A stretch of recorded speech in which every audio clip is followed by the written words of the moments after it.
Gente, vamos iniciar Romanos 5. Romanos 5, ele traz um tema extremamente importante, que é o tema da justificação. Esse tema, gente, é com certeza o tema mais importante da Reforma Protestante. A Reforma Protestante repousou principalmente em uma diferença da Igreja Católica Romana e da Igreja Protestante. A ideia de que nós somos justificados somente, unicamente, pela fé. A nossa salvação viria unicamente pela fé. Paulo inicia a carta aos Romanos. A carta aos Romanos é uma carta extremamente teológica, uma carta que vai ter um conteúdo doutrinário extremamente importante para todos nós cristãos. A carta de Paulo aos Romanos começa no capítulo 1, falando sobre a ira de Deus que está sobre o pecador. E isso, gente, é extremamente impactante, porque muitas vezes a gente pensa em Deus como um Deus santo, um Deus gracioso e um Deus amoroso. A gente sempre pensa em Deus como, não, Deus vai perdoar, porque Deus é amor, né? Qual o atributo que a gente mais ouve de Deus? Deus é amor, né? Deus é misericordioso, não, Deus vai me perdoar e tudo mais. Só que Romanos 1 começa dizendo que Deus entregou algumas pessoas ao pecado pela sua ira. A ira de Deus se revelou sobre algumas pessoas, porque Deus é santo. É muito forte para a gente perceber a ira e a justiça de Deus. Teve um cara chamado, salvo engano, Pelágio, ele fez um cânon das Escrituras, tirando todo o texto das Escrituras que fala que Deus matou alguém, ou que Deus exterminou alguém, ou que Deus desceu com sua ira sobre alguém. E ele deixou na Bíblia só as partes que falam que Deus é bom, Deus é amor, né? Que Deus é bom, lógico, né? Que Deus é amor, que Deus é gracioso e tal. É certo que Pelágio fez? Não. Tem uma frase que diz, o homem construiu Deus à sua imagem e semelhança. Isso é um grande problema. O grande problema da geração de hoje é porque nós sabemos pelas Escrituras que nós fomos feitos à imagem e semelhança de Deus. Mas o que tem acontecido hoje é que nós queremos construir um Deus à nossa imagem e semelhança. Ou seja, eu quero um Deus que faça aquilo que eu acho que é o bom. O grande problema, gente, é que Romanos 1 fala da ira de Deus e Romanos 2 fala da justiça de Deus que virá sobre os ímpios. E Romanos 3 ainda diz que não existe um justo sequer. Então, se existe a ira de Deus, existe a justiça de Deus e não existe nenhum justo, o que é que vai acontecer com a gente? Está lascado, né? É todo mundo para o inferno. Não é isso? Não seria isso? Até Romanos 3 é essa a conclusão de Paulo. A gente precisa entender um pouco mais sobre a santidade de Deus. Gente, o único atributo de Deus, repetido 3 vezes nas Escrituras, é que Deus é santo, santo e santo. Isso parece que não tem muita diferença, mas no português, quando a gente quer ressaltar algo, a gente sublinha, né? Meu amor, aí bota caixa alta, negrito, itálico, sublinhado, para entender que é o amor da vida dela, não é assim que a gente faz na língua portuguesa? Os judeus, eles repetiam, por isso que Jesus diz, em verdade vos digo. Então, quando a Bíblia diz que Deus é santo, santo, santo, a Bíblia está dizendo que todos os atributos de Deus podem ser considerados como santo, porque Deus é santo, a sua palavra é santo, Ele tem um Espírito Santo, Ele escolheu um povo santo, Ele salvou uma igreja santa. Deus é santo, gente.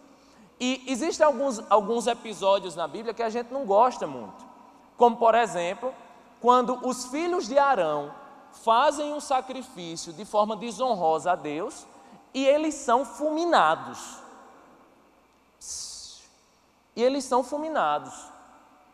Aí você olha assim, sabe o que é que Deus fez? Arão chega triste com a morte dos seus filhos, sabe o que é que Deus fez? Faça Arão ficar em silêncio. A Bíblia diz que Arão se calou. A Bíblia fala de um cara chamado Uzá. Uzá estava carregando a Arca da Aliança numa carroça de jumento. Primeira coisa que está errada, não se carrega a Arca da Aliança numa carroça de jumento. A Arca da Aliança tinha umas argolas na lateral, onde se passava um mastro e pegava-se pelo mastro, porque não podia tocar na Arca da Aliança. Uzá sabia que não podia tocar na Arca da Aliança. A Arca da Aliança passa numa carroça de jumento, bate numa pedra, sei lá o quê, e escorrega. Quando a Arca da Aliança escorrega da carroça, o que é que Uzá faz com toda boa vontade, gente? Vai pegar a arca. A Bíblia diz claramente que você não pode tocar na Arca da Aliança. O que é que você ia fazer? Uzá vai segurar, porque tinha lama, gente.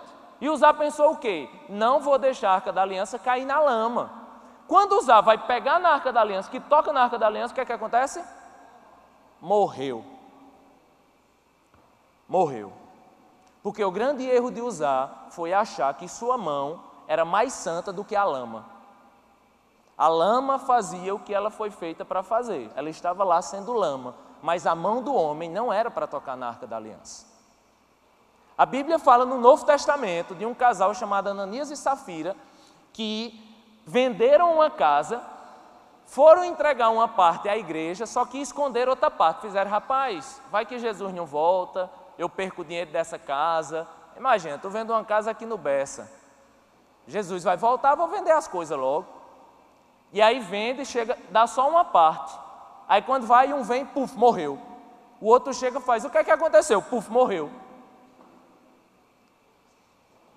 Aí a gente pode se perguntar, como é que um Deus santo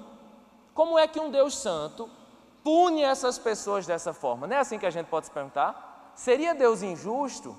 Não é?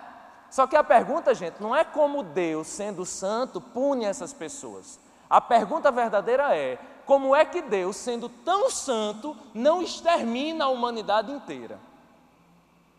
Porque nós somos extremamente pecadores, enquanto Deus é extremamente santo. Eu sou professor, né? E minha disciplina sempre segue o mesmo padrão. Vai começar o período agora, eu faço 3 provas e 3 trabalhos, né? Todo trabalho é entregue no dia 30 do mês. Está entendendo como a regra é clara comigo? Então eu chego no primeiro dia de aula e digo assim, olha, o primeiro trabalho é esse, você vai entregar no dia 30 de setembro. Segundo trabalho é esse, você vai me entregar no dia 30 de outubro. E o terceiro é esse, você vai me entregar no dia 30 de novembro. Tá bom? Tenho 40 alunos numa sala. Todo o período, o que é que acontece? Chega 30 de setembro, os meninos estão tudo agoniados. Meu Deus, eu trabalho o professor Tiago, não sei o quê. Quando chega dia 30, me entregam. Só que fica 5 sem fazer. Aí esses 5 chegam com aquelas desculpas, né? Professor, minha impressora quebrou, meu cachorro morreu, né? Tal. Aí eu faço, meu Deus do céu, que vida preocupada, né? Que vida difícil. Tá, lidou até o dia 5. Aí eles fazem, professor, o senhor é tão bom. Tu é pastor, é professor? Sou, por isso tu tem um coração tão grande. Aí Chega dia 30 de outubro, ainda está aquela agonia, meu Deus, o trabalho do professor, não sei o quê. Chega, 10 não me entregam o trabalho.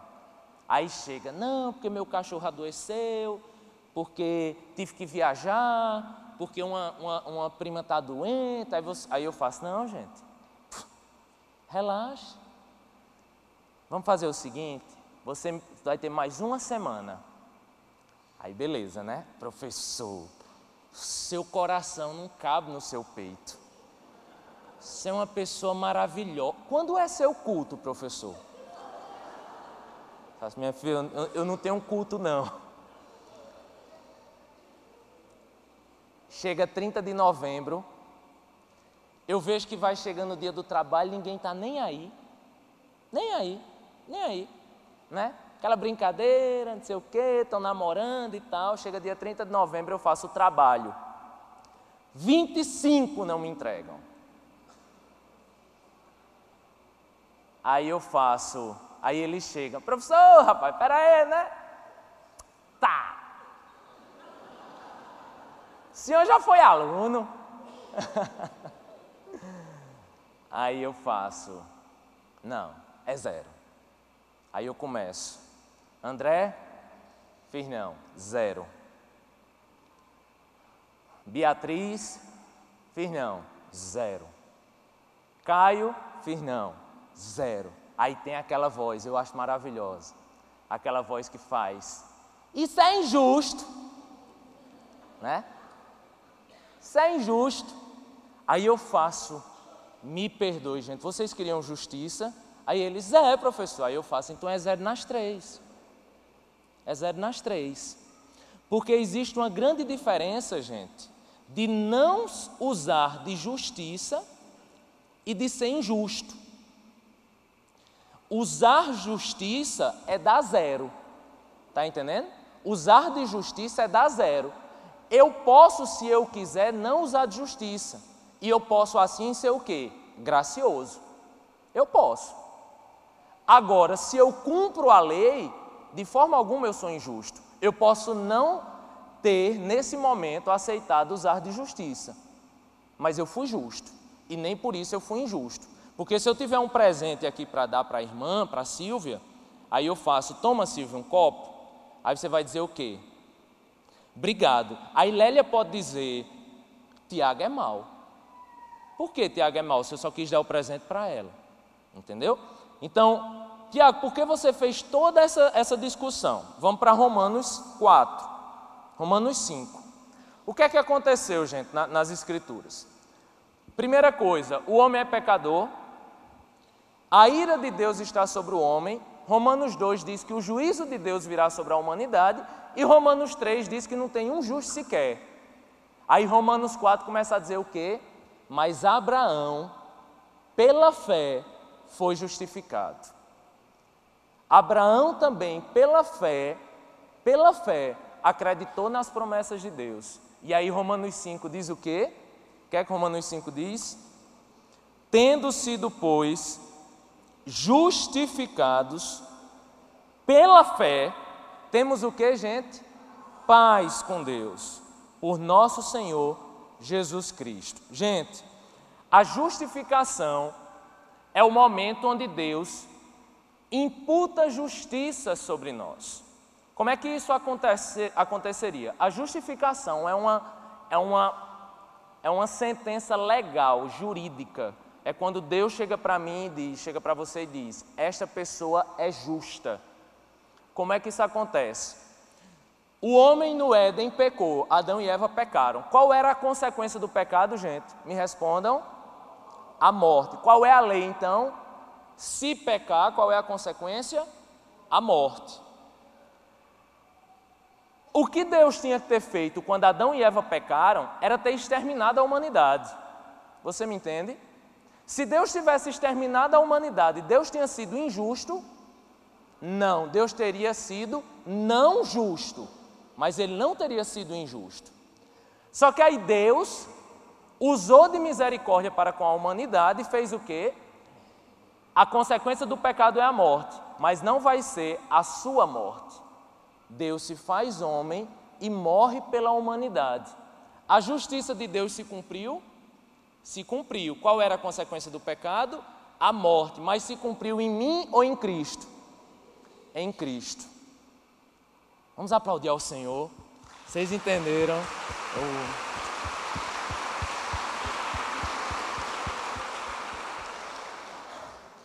Não sei por que, tive vontade de fazer isso, porque isso é a mensagem da salvação, gente. Está meio escola bíblica, mas eu não consigo diferenciar muito aula de pregação. Então, o que é que acontece, gente? Somos justificados. Quando Deus olha para mim e para você, que aceitou a cruz de Cristo, Deus não vê você, Deus vê a Cristo. Por isso que Deus pode olhar para mim e dizer, Tiago é justo, mas eu não sou justo por mim mesmo. É porque Deus olha para mim e vê quem? Jesus Cristo. E aí isso é o fato de que nós fomos justificados. E essa justificação, gente, ela vem como? Versículo 1 de novo. Tendo sido, pois, justificados pela fé, temos o quê?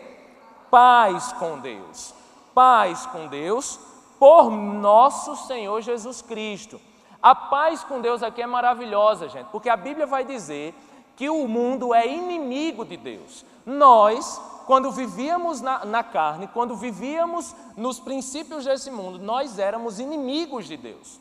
Por que nós éramos inimigos de Deus? Porque nós não queríamos saber de Deus e nós não conseguíamos mal falar com Deus. Eu não sei se você tinha isso. Às vezes quando eu não era cristão, antes de ser cristão, eu lembro que eu fazia uma besteira, mas pela religiosidade eu fazia, ô Deus, pô velho, perdoa aí, né? Mas aí eu ficava todo sem jeito. Você já se lembra disso? Ou você ainda vive assim? Sabe, você pede sem jeito, você pede, sabe, acanhado. Você chega assim, Deus sabe? Por quê? Porque você não tem o que o versículo 2 diz. Olha o que é que ele diz no versículo 2. Por meio de quem obtivemos o quê? Acesso pela fé a esta graça na qual agora estamos firmes. Acesso aqui no grego era a possibilidade de encontro dada entre súditos e reis. Então, se um súdito chegasse assim e dissesse, eu quero falar com o rei, com Dom Pedro I, aí ele dizia, você tem acesso. Porque acesso, gente, não é somente um caminho, é um caminho sobre o qual eu não tenho direito de passar. O que acontece aqui, gente, é que por sermos justificados em Cristo, com Deus, nós não somos mais inimigos de Deus, mas nós fomos reconciliados com Deus, porque eu e você nascemos no pecado. E quando nós nascemos no pecado e Cristo morre por nós, e nós aceitamos a Cristo como Senhor e Salvador, Deus olha para você e vê Cristo. E hoje você tem acesso a Deus por meio de Cristo. Hoje somos reconciliados com Deus por meio de Cristo. Por isso que nós temos paz. Por isso que nós temos uma paz que excede todo entendimento. Por isso que nós temos paz em um mundo de guerra. Por isso que nós temos uma vida de paz em um mundo de tanta tribulação. Porque o mundo, para buscar paz, ele busca ser amigo do governador, ele busca ser amigo do prefeito, ele busca ser amigo do secretário. Mas o cristão, mais o crente em Cristo Jesus, ele tem paz com Deus, porque ele foi justificado pela cruz. Porque quando Deus olha para mim, ele não vê a mim, mas ele vê a Cristo, ele vê a graça de Cristo. Por isso que só a igreja, só quem tem Jesus em sua vida pode dizer, eu tenho paz com Deus. Deus é o meu amigo, Deus é o meu pai, eu tenho acesso a Deus, eu sou amigo de Deus, eu posso me ajoelhar no meu tempo a sós com Deus e dizer, Deus, eu estou mal, eu preciso de Ti, e eu sei que o Senhor pode me ajudar, não porque eu sou bom, porque Deus, eu sou ruim, mas o Senhor é bom, o Senhor é meu pai, e o Senhor me ama, e isso está cravado na cruz. Temos paz com Deus, meus irmãos. Na verdade, a primeira consequência da justificação é a paz. Coloque isso no seu coração. A gente vai estudar aqui três consequências da justificação. A primeira é a paz. Tendo sido, pois, justificados pela fé, temos paz com Deus, por nosso Senhor Jesus Cristo, por meio de quem obtivemos acesso, pelo quê? Pela fé, a esta graça na qual agora estamos firmes. A pergunta é, por que a justificação não é pelas obras? E eu digo isso muito respeitosamente, como diz a doutrina da Igreja Católica. O que separou o protestantismo do catolicismo foi a ideia de que no catolicismo a salvação vem por fé e obras. Porque Lutero, gente, quando viu esse texto, se sentiu livre. Porque na doutrina católica, que eu repito, gente, digo isso com todo respeito, eu não estou criticando nenhum católico que esteja aqui ou sua família, eu estou falando da doutrina, tá bom? A doutrina da justificação no catolicismo diz que o homem, através das obras, ele vai se tornando justo. Então, as obras vão me aperfeiçoando e me tornando santo. Então, a justificação, ela não é imediata. Eu preciso buscar a justificação. Lutero, gente, ele tinha uma mente meio perturbada. Não sei se você já viu a história de Lutero, né? Lutero, ele tinha uma mente meio perturbado, cara. Porque ele se sentia extremamente pecador. Nós somos extremamente pecadores. Só que Lutero chegava a se confessar com o padre 150 vezes em um dia. Lutero saía assim e fazia, padre, eu menti, eu roubei a banana ali da cozinha. Aí o padre, pague essa penitência, porque quem paga a penitência é você. Aí Lutero ia lá, pagava a penitência, passava a irmãzinha, aí ele fazia, meu Deus, lá vai eu pro padre de novo. Aí ia lá no padre, olhei para a irmã, vai lá meu irmão, pague outra penitência, porque quem paga a penitência é você. Porque através das suas obras, através da procissão que você está indo, através das escadas que você está subindo de joelho, você vai se tornando mais santo. Então, Lutero, quando ele entendeu que a justificação vem unicamente pela fé, porque não vem de vós, é dom de Deus, para quê? Para que ninguém se glorie. Lutero entendeu que a obra da justificação não é uma obra minha, gente, é uma obra de Deus. Porque se depender de mim e você, a gente não vai ser santo nunca. Porque o próprio Romanos diz que nós somos injustos, nós temos um coração mau. A justificação ela é instantânea e ela vem pela graça de Deus sobre a nossa vida. O que eu quero focar aqui é o fato de que, por que a justificação não vem pelas obras? Pelo que o próprio Paulo explicou. Se a justificação viesse pelas obras, a gente ia querer ser um melhor do que os outros. E para que eu preciso de Deus se eu posso ter a salvação sozinho? Por que Cristo morreria na cruz se eu posso ser salvo sozinho pelas minhas obras? Se eu pudesse ser salvo pelas obras, Deus não se faria homem para morrer por nós. O grande exemplo de alguém que foi salvo sem obra alguma foi o ladrão da cruz. Ele estava lá, reconheceu Jesus como Salvador e Jesus disse o quê? Hoje mesmo estarás comigo no paraíso. Ele não fez, peraí, deixa eu descer aqui, alimentar um mendigo e voltar? Porque aí para eu ser salvo? Não.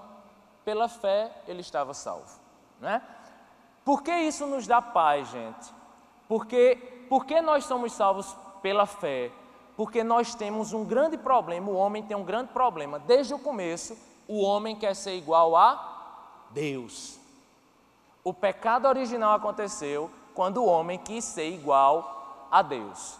E nós não gostamos de ter fé. Ter fé é chato para a gente. Por quê? Porque a gente gosta de ver. Rapaz, peraí, não, me diga aí se eu vou passar mesmo nesse negócio. Me diga aí se eu vou ser chamado para esse emprego. Não, vamos, saia logo o resultado desse exame. A gente gosta de ver, a gente quer ver. A gente só consegue ter paz naquilo que nós vemos. Preste atenção, isso é muito sério. Nós, enquanto cristãos, hoje, vivemos um mundo que precisa ver para crer. Somos mais Tomé do que nunca. Antes, quando o sistema de comunicação era pior, a gente ainda treinava um pouquinho mais, né? Não sei se vocês se lembram. Minha esposa, né, à época minha namorada, só tinha telefone fixo. Você queria falar com alguém, o que é que você fazia? Tinha que perguntar a hora que ela estava em casa. Aí porque ela saía, chegava, sei lá, você ficava ligando, né? Chegou? Não. Chegou? Não. Imagina, vocês se lembram disso, né? Vocês se lembram disso.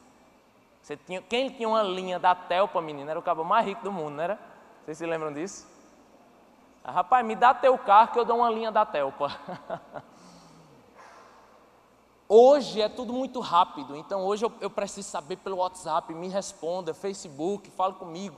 Aí tem aquela noia, né, do povo, meu Deus, ele visualizou e não me respondeu. Né? Porque a gente gosta das coisas de forma imediata. Só que a fé, gente, ela tem duas características. Ela é a crença naquilo que não se vê e nas coisas que estão por vir. Tem duas características na fé. A fé é acreditar em algo invisível e do futuro. A gente primeiro morre de ansiedade com as coisas futuras e só acredita nas coisas que vê. Isso não é fé. A justificação pela fé, gente, vem para que a gente treine no nosso coração o fato de que, se não for Deus, a gente não consegue nada nessa vida. Que tudo que nós temos não vem de nós, é dom de Deus. É isso que a gente precisa treinar no nosso próprio coração. Toda ansiedade, preste atenção, toda ansiedade vem por uma questão de fé. Eu vivi agora um momento de uma crise de ansiedade tremenda.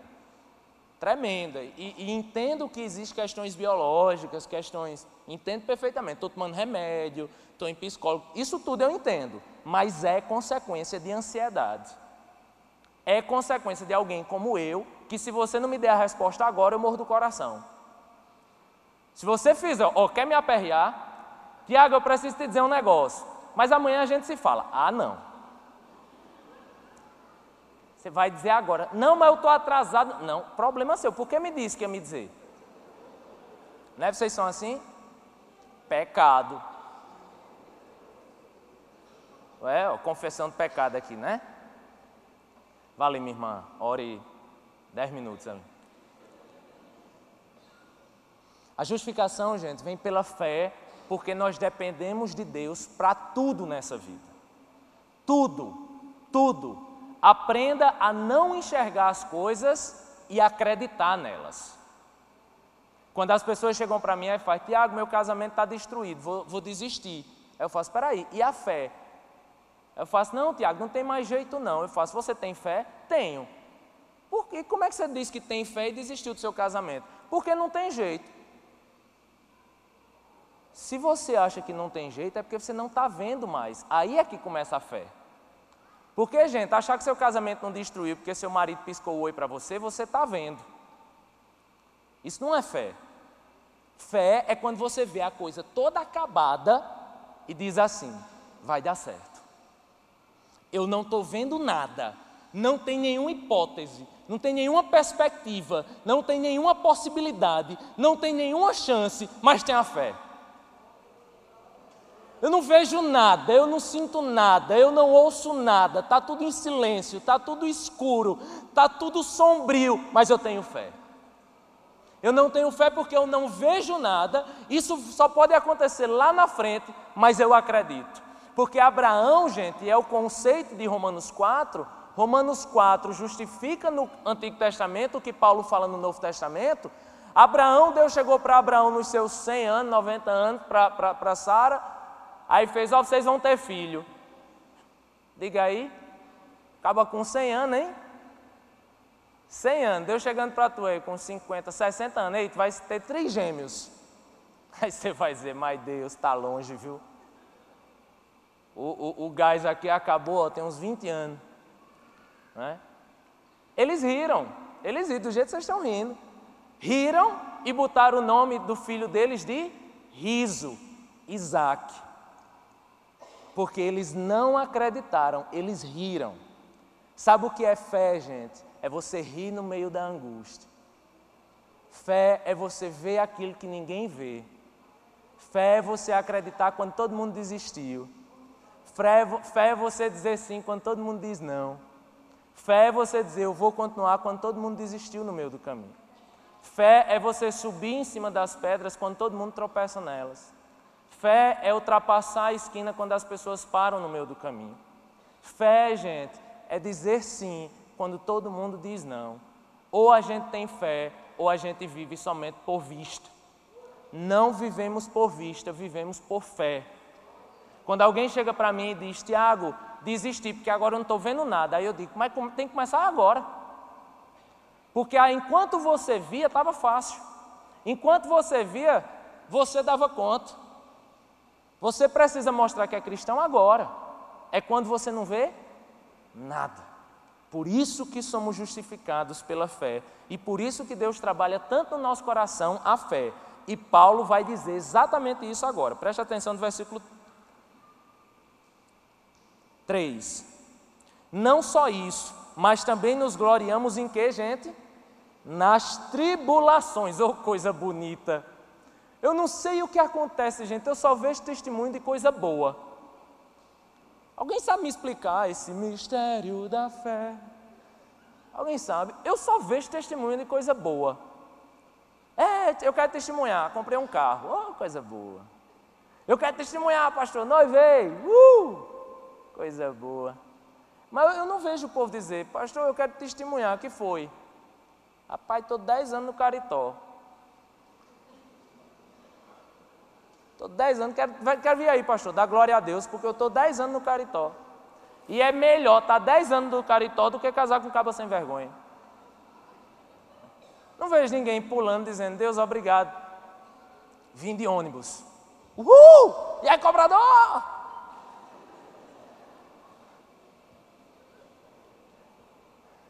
Eu tinha uma raiva de pegar ônibus. que eu ia para a universidade, eu estagiava, e estagiário é bicho besta, né? Ia todo de terno.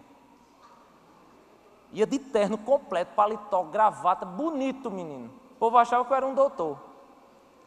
Quando eu saía do ônibus, todo mundo achava que eu era um doutor, né? Aí você chegava no ônibus, e aí você entra com um perfume e sai com 25, né? Coisa toda. Só que aí, nesses momentos que a gente precisa glorificar a Deus, o que Paulo diz é, eu glorifico a Deus nas tribulações. Gente, presta atenção, só se glorifica a Deus nas tribulações quem tem o quê? Fé. Porque glorificar a Deus quando está vendo a benção, é fácil demais, meu. Muito fácil, gente, muito fácil não. Qualquer um faz isso. Qualquer um faz isso. Quando eu digo que a gente precisa viver uma desconversão e uma conversão genuína, é porque o povo acha que é crente quando bota a Bíblia debaixo do sovaco e vem para a igreja e diz glória a Deus, e aleluia, e Ovalim Barros. E assiste José do Egito, na Record. Sou crente. Sou crente. Deixa eu lhe dizer uma coisa. A tribulação, deixa eu ver se eu vou dizer isso. Vou. A tribulação sempre sucede à justificação. Todo crente passa por tribulação, gente. Por quê? Porque é necessário passar por tribulação. Tiago, por que é necessário passar por tribulação? Paulo diz, gente, eu amo pregar expositivo, porque eu não estou falando nada, estou só lendo. Versículo 3 diz, não só isso, mas também nos gloriamos nas tribulações, porque sabemos que a tribulação produz o quê? Perseverança. A perseverança traz o quê? Um caráter aprovado. E o caráter aprovado? Esperança. E a esperança não nos decepciona, porque Deus derramou seu amor em nossos corações por meio do Espírito Santo que Ele nos concedeu. Eu me glorio na tribulação, porque a tribulação me faz perseverar na fé. Quem desiste no meio da tribulação nunca teve fé e não foi justificado. Hebreus discute isso, gente. Hebreus discute pessoas que estavam na igreja e saíram da igreja. E o livro de Hebreus vai dizer que para essas pessoas não existe salvação. É impossível salvação para essas pessoas. E não é porque elas perderam salvação, porque ninguém perde salvação. Ninguém perde salvação. Salvação é um dom gratuito de Deus, é um presente de Deus. Agora, uma pessoa que aceita Jesus e se afasta e vive no pecado e não sente nada em relação a isso, não é que essa pessoa está desviada. Essa pessoa nunca encontrou o caminho. Uma pessoa que vive deliberadamente no pecado, ela não se converteu. É bem diferente de dizer que crente não peca. Nós podemos pecar, mas como diz a epístola de João, o crente não vive em pecado. É diferente. É bastante diferente. Uma pessoa que realmente aceitou Jesus e tem fé em Jesus e entende que foi justificado pela graça de Jesus, ela não consegue viver longe de Deus, porque Deus colocou em seu coração o Espírito Santo. Deus nos concedeu o Espírito Santo de Deus, e a Bíblia diz que o Espírito Santo de Deus intercede por nós, com gemidos inexprimíveis. Nós não sabemos orar, mas o Espírito intercede por nós. Nós temos um Espírito Santo que quando nós pecamos, nós o entristecemos. Nós entristecemos a pessoa do Espírito Santo, porque o Espírito Santo não é uma força. O Espírito Santo é a pessoa do Espírito Santo, é o Deus Espírito Santo dentro do nosso coração. Não é mais um Deus Pai, um Deus acima de nós, não é mais um Deus Jesus, que é um Deus ao nosso lado, é o Deus Espírito Santo, que é o Deus dentro de nós. Como Paulo diz, e é esse Espírito Santo, gente, que nos faz perseverar, é esse Espírito Santo que nos faz ter fé. Eu estou falando isso porque muita gente está buscando bênção para sair da tribulação, mas não entendeu que perseverança pós-tribulação só tem para aqueles que são justificados e que possuem o Espírito Santo de Deus, porque é só pelo Espírito, meu irmão, que a gente consegue suportar as dores e tribulações. Só pelo Espírito. O mundo não tem paz, porque o mundo está distante de Deus. Sabe qual é a segunda consequência da justificação? É a esperança. Porque só existe esperança em Jesus Cristo. Só em Jesus Cristo existe esperança. As pessoas que vivem nesse mundo, gente, têm esperança no médico. A gente também pode se utilizar de médicos. Lógico, o médico também é um produto de Deus. É uma criação de Deus, melhor dizendo. Remédios também são criação de Deus. Mas em última instância, eu sempre confiarei no Senhor que fez os céus e a terra. Deus é o Deus em quem eu confio, em quem acredito e em quem eu tenho esperança. Gente, você só pode ter esperança em pessoas que não falham.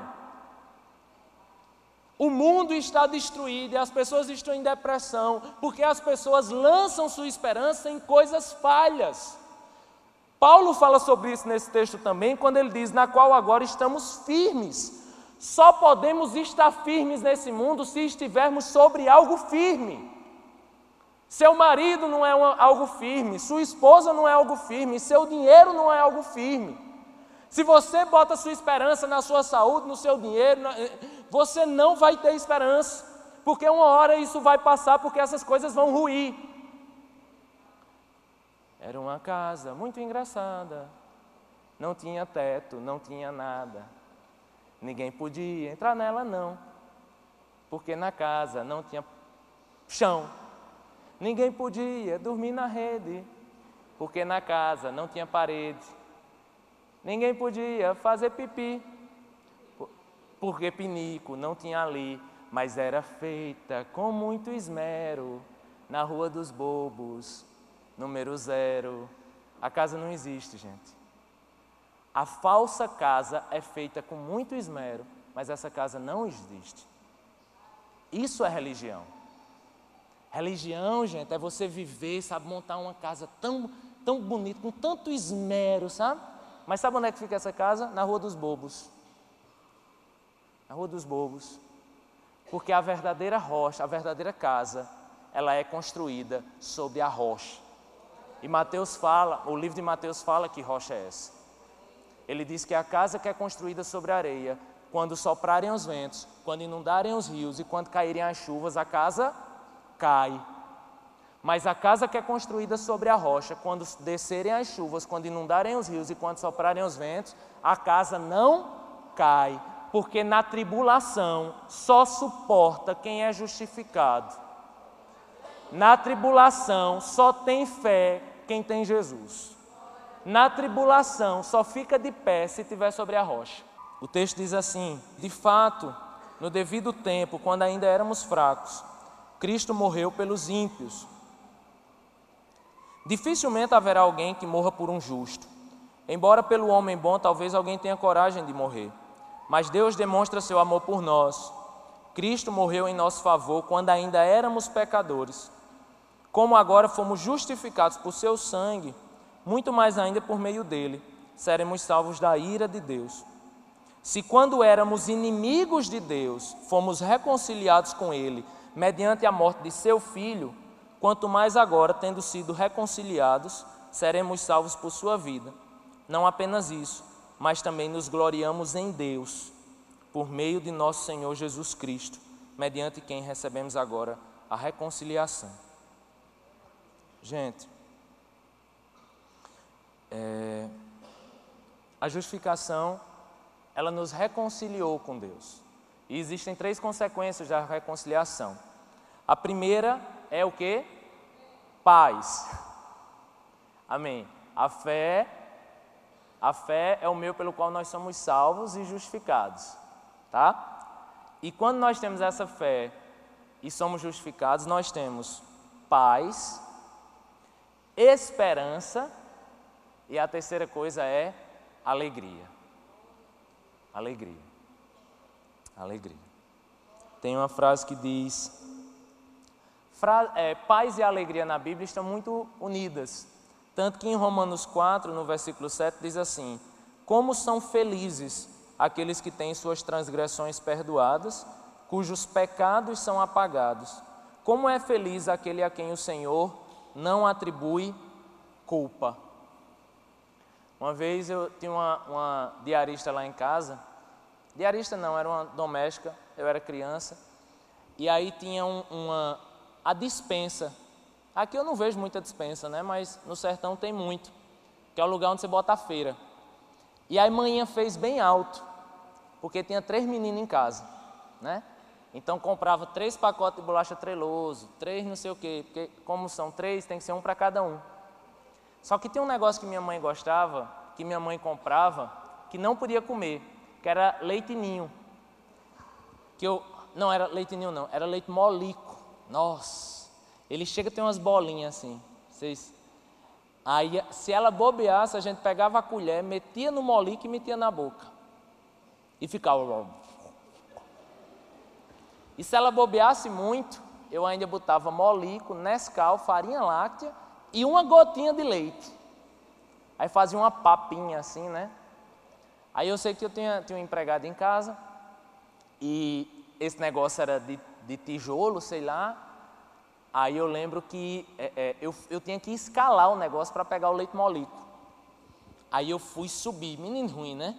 Peguei uma panela de pressão, subi na panela de pressão, criança. Aí subi no negócio. Quando eu subi no negócio, caiu a prateleira de tijolo. Caiu assim, quebrou, né? Quebrou uma parte.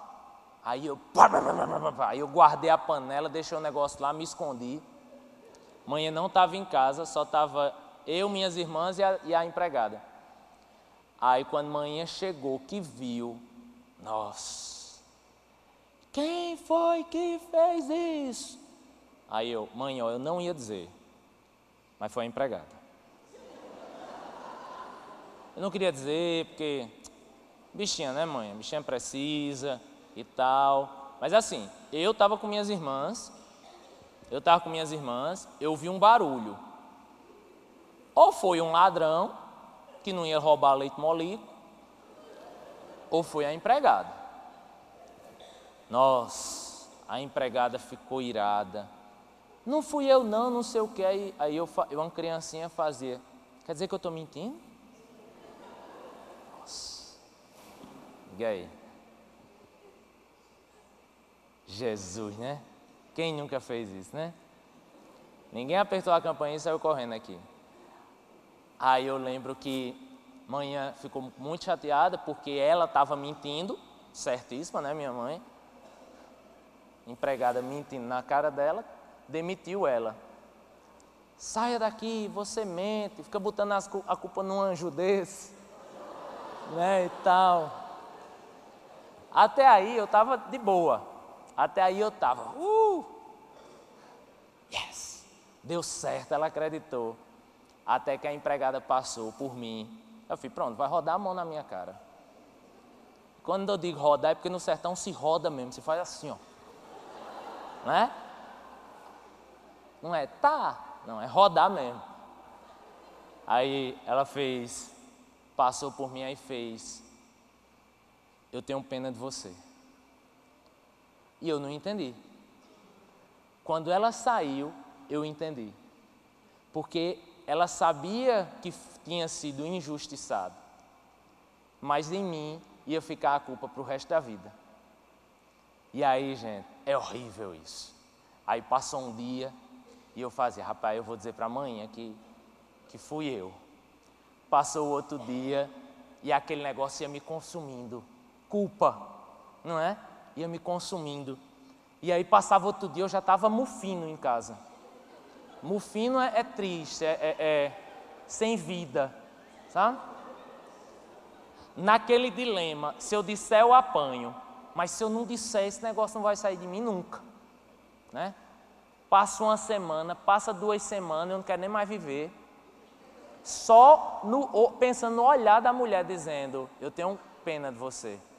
E ela estava certíssima, gente. Ela estava certíssima. Eu sei que passou um tempo, aí eu fiz, mãe, não tenho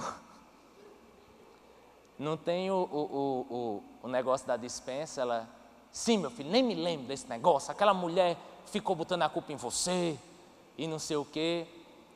Aí eu fiz, aí eu fiz, mãe, fui eu, Nossa, agora ia rodar a mão na minha cara.